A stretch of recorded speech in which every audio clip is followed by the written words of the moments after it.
دنیا بھر میں کورونا وائرس نے لاک ڈاؤن اور کبھی جزوی نرمی کی صورت میں غیر یقینی کی صورتحال پیدا کر رکھی ہے، لیکن اگر بات ہو پاکستان کے یوم آزادی کی تو شاہین وطن عزیز سے محبت کرنے میں اپنا قدم پیچھے نہیں اٹھاتے۔ ریاست میری لینڈ میں پاکستان کے جشن آزادی کی تقریب کا احوال فضل خالق کی اس رپورٹ میں۔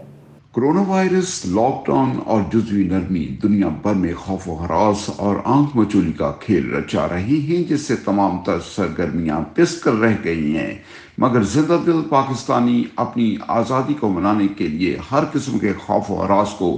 ایک طرف رکھتے ہوئے اپنی دل و دماغ کے کنیکشن اور وطن عزیز سے محبت کو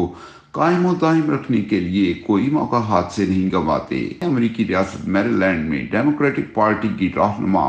اور صدارتی امیدوار جو بائیڈن کی الیکشن کمپین کے لیے نامنتخب پہلی خاتون خانہ عائشہ خان ٹیم کے زیر سایہ پاکستان کا 74واں یوم آزادی شایان شان طریقے سے منایا گیا، جس میں ٹاپ کلاس بزنس کمیونٹی کے علاوہ کثیر تعداد میں منور شخصیات ماجد ساہی، ارشد رانجھا، عرفان یعقوب، آسیہ، شازیہ، سید علی رضا، احمد رانا و دیگر معززین نے شرکت کر کے محفل کو چال چاند لگا دیے۔ پروگرام کا آغاز تلاوت قرآن پاک سے کیا گیا، آزادی کا کیک کاٹ کر وطن عزیز سے محبت کا اظہار کیا گیا، ملی نغموں کو انتہائی خوبصورتی سے پیش کیا گیا